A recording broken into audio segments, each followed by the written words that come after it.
श्री केदारनाथ भारतातील सर्वात आदरणीय हिंदू तीर्थक्षेत्रापैकी एक. हे मंदिर भगवान महादेवांना समर्पित आहे. बहुनी संतानी तीर्थानी दिव्य भूमी रसातले, बद्री सदृश तीर्थ न भूतो न भविष्यती. अर्थात स्वर्ग, पृथ्वी आणि नरकात अनेक तीर्थक्षेत्र आहेत, पण तरीही बद्रीनाथसारखे दुसरे तीर्थक्षेत्र नाही आणि भविष्यातही होणार नाही. तुंगनाथ जगातील सर्वात उंच शिवमंदिर. 15 दिवसाची सुट्टी काढून पुणे ते देहरादून विमान प्रवास करून आम्ही संध्याकाळी ऋषिकेशला पोहोचलो. गंगाघाटाजवळील स्वर्गाश्रम या आश्रमामध्ये राहणे सोय करून पुन्हा आम्ही रात्री गंगाघाटाचे दर्शन घेण्यासाठी बाहेर पडलो. त्या रात्रीच्या वेळी पवित्र गंगा माताचे स्वरूप अतिशय सुंदर दिसत होते. नीरव शांतता होती. दुसऱ्या दिवशी सकाळी पुन्हा गंगा मातेचे दर्शन घेऊन आम्ही काही काळ तिथेच थांबलो. शांत बसून होतो. मग काही फोटो सेशन करून आम्ही पुढे निघालो, ते 2 व्हीलर रेंट बघण्यासाठी. कारण का आम्ही उत्तराखंडमध्ये केदारनाथ आणि बद्रीनाथला जाण्यासाठी 2 व्हीलरने जाण्याचा प्लॅन केला होता, म्हणून एक स्कूटी बुक केली. ती स्कूटी पूर्णपणे तपासून घेऊन आम्ही मग पुढे जानकी सेतू, राम सेतू आणि ऋषिकेशमधील इतर ठिकाणी फिरलो. दुसऱ्या दिवशी बाईक राईड करून संध्याकाळपर्यंत आम्ही सोनप्रयागला पोहोचलो. मग सोनप्रयागला एक नाईट स्टे करून दुसऱ्या दिवशी आम्ही सोनप्रयाग ते गौरीकुंडला आलो. गौरीकुंड हे केदारनाथला जाण्याचा स्टार्टिंग पॉईंट आहे. विश्वास बसत नव्हता की आम्ही केदारनाथच्या या स्टार्टिंग पॉईंटवरती उभे आहोत. अद्भुत होता तो नजारा. केदार घाटीच्या निसर्गाचा आनंद घेत मजल दरमजल करत जवळपास 8 ते 10 तास ट्रेक करून आम्ही रात्री केदारनाथ मंदिराच्या परिसरात पोहोचलो. आमची हालत फार खराब झाली होती. जवळपास 15-20 मिनटं आम्ही हॉटेल शोधत होतो. फार वाट लागली. मग एक आशेचा किरण दिसला. एक माणूस म्हणाला, मंदिराच्या उजव्या बाजूला तुम्हाला टेंटमध्ये राहण्याची सोय होईल, तिकडे जाऊन चौकशी करा. शेवटी एक टेंटमध्ये आम्हाला राहायला जागा मिळाली.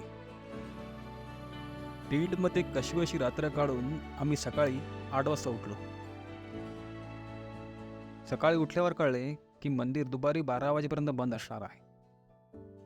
सामान्य लोकांना दर्शन घेता येणार नव्हतं, कारण भारताचे उपराष्ट्रपती मंदिर भेटीला आले होते.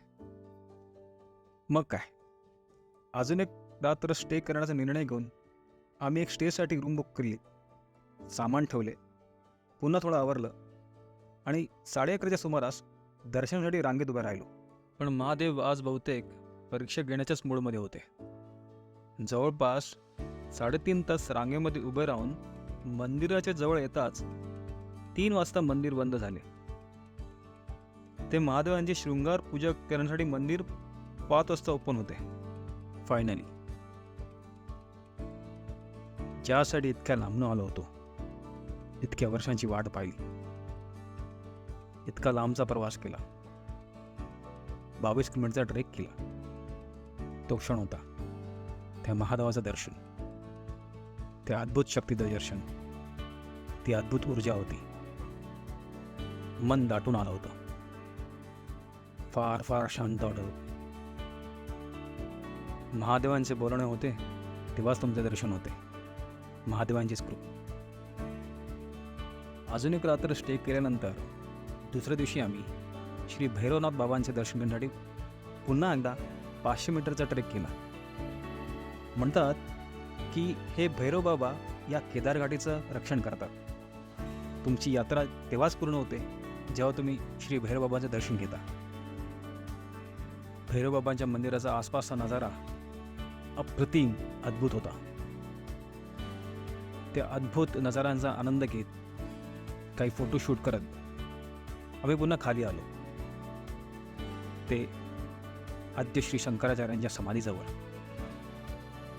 जगद्गुरू श्री आदिशंकराचार्य, कोटी कोटी प्रणाम. हा क्षण इथेच थांबावा, इथेच ध्यान करून बसावं. फार सुंदर. मग केदारनाथवरून उतरून बाईक राईडने आम्ही बद्रीनाथपर्यंत पोहोचलो. रात्री 10 वाजता मग बद्रीनाथजवळ पंडिकेश्वर येथे पोहोचलो. तिथे एक रात्री स्टे केला. सकाळी लवकर उठून जवळपास अर्धा तास बाईक राईड करून बद्रीनाथ मंदिर जवळ आलो. श्री बद्रीनाथ भगवंताचे दर्शन घेऊन या सुंदर अशा मंदिराचे फोटो काढल्यावर पुन्हा एकदा सात्विक आनंदाने आम्ही पुढे निघालो. ते आलो आम्ही भारताचे प्रथम गाव माणा येथे.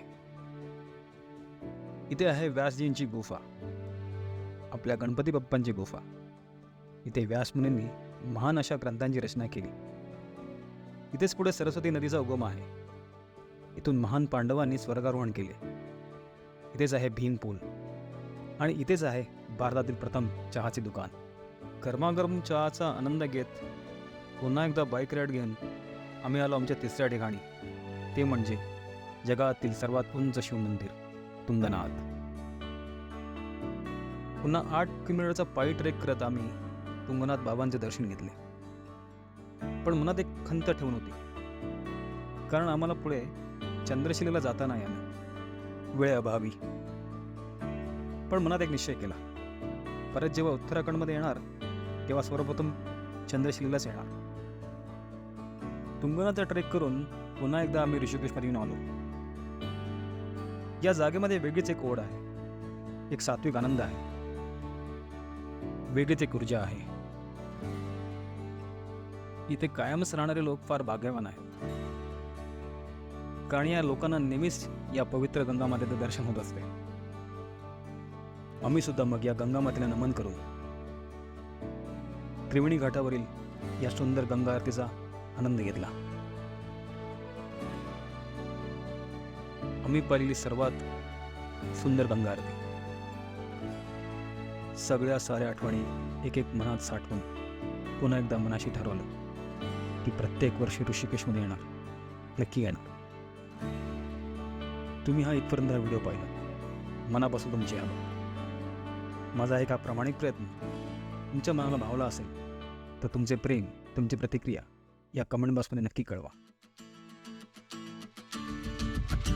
आणि ट्रॅव्हल योगी या मराठी यूट्यूब चॅनलला नक्की सबस्क्राईब करा.